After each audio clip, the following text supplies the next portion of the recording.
Hello everyone. So this is SA 505 external confirmation for CA final audit and CA inter audit students can also refer it. So हम बहुत सारे standards में और बहुत सारी जगह ऑडिट पे बोलते हैं कि हम एक्सटर्नल कंफर्मेशन ले लेंगे sufficient and appropriate audit evidence के लिए. तो ऐसे 505 उसी एक्सटर्नल कंफर्मेशन के बारे में हमको बताता है. तो ये डायरेक्ट रिटन रिस्पॉन्स होता है थर्ड पार्टी से. हम थर्ड पार्टी से किसी चीज़ के लिए कंफर्मेशन जब लेते हैं तो हम डायरेक्टली लेते हैं. दो तरह की हमको रिक्वेस्ट भेज सकते हैं हम, positive confirmation request and negative confirmation request. Positive confirmation request क्या होती है कि आप रिस्पॉन्ड करो अगर आप एग्री करते हो या डिसएग्री करते हो, एक रिलायबल. लेकिन नेगेटिव होती है कि जब आप सिर्फ वर्मिंग पार्टी डिसएग्री करती है आप तभी जो है रिस्पॉन्ड करोगे. ठीक है. पॉजिटिव कंफर्मेशन रिक्वेस्ट को हम रिलायबल ऑडिट एविडेंस मानते हैं, बट नेगेटिव को हम लेस देन परसुएसिव मानते हैं ऑडिट एविडेंस. रिस्क जो है पॉजिटिव में रिप्लाई विदाउट वेरीफाइंग इन्फॉर्मेशन, कि इन्फॉर्मेशन नहीं देखी और बोल दिया कि हाँ भाई ठीक है हम एग्री करते हैं, तो ये रिस्क रहता है. और यहाँ रिस्क रहता है failure to receive response does not indicate confirmation.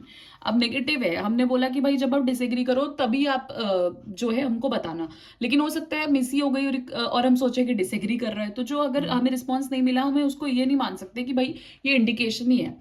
ठीक है. उसके बाद ऑडिटर रिड्यूस करता है पॉजिटिव में risk by not stating amount on request and ask party to fill. तो ऑडिटर इस टाइप के क्वेश्चंस बना के भेजता है कि अमाउंट खुद से नहीं भेजेगा कि अगर डेटर की कंफर्मेशन है तो कि क्या 5 लाख के डेटर बैड डेट है, नहीं, कितने डेटर बैड डेट है तो खुद थर्ड पार्टी को बोलेगा कि आप फिल करके बताओ. ठीक है. और इधर क्या होता है, more likely to respond when information is not in favour from party and vice versa. ये तब रिस्पॉन्ड करते हैं जब इन्फॉर्मेशन पार्टी के फेवर में नहीं होती.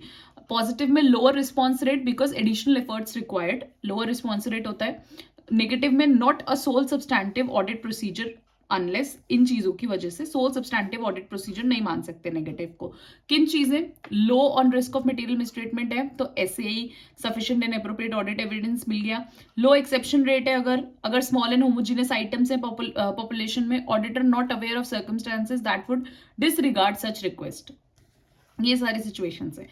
कुछ केसेस में हमको नॉन रिस्पॉन्स आ सकता है, फेलियर टू रिस्पॉन्ड है या फिर कंफर्मेशन रिक्वेस्ट रिटर्न हो गई, अनडिलीवर्ड रह गई.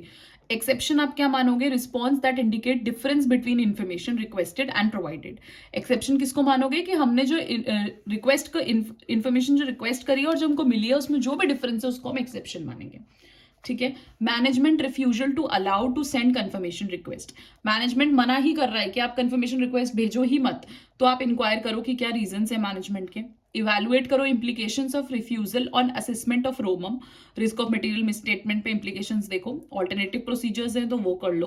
कम्युनिकेट करो टीसीडब्ल्यूजी को ऐसे 260 के अकॉर्डिंग अगर मैनेजमेंट के रिफ्यूजल रीजंस आपको अनरीजनेबल लग रहे हैं और आप सफिशिएंट इन audit evidence appropriate audit evidence नहीं ले पा रहे हो तो ऑल्टरनेटिव प्रोसीजर्स करो. कोई भी इम्प्लीकेशन है आपके ओपिनियन पे तो आप ऐसे 705 में उसको बता सकते हो. ठीक है. अगर आप result of external confirmation procedures, क्या रिजल्ट्स होंगे एक्सटर्नल कंफर्मेशन प्रोसीजर्स के, रिलायबिलिटी ऑफ रिस्पॉन्सेज, डाउट है रिलायबिलिटी पे फर्दर एविडेंस देखो. इवेलुएट करो इम्प्लीकेशंस रोमम के. फैक्टर्स ऑफ डाउट है अगर इनडायरेक्टली रिसीव हुई है या ओरिजिनली जिस पार्टी से मांगी थी उससे रिसीव नहीं हुई है, इन केसेस की वजह से हमको डाउट हो सकता है. अगर नॉन रिस्पॉन्स है ऑल्टरनेटिव प्रोसीजर करो. अगर response to positive request necessary and not obtained, positive request थी नेसेसरी थी बट नहीं मिला तो आप अपने ऑडिट ओपिनियन में इस चीज को कंसीडर करोगे.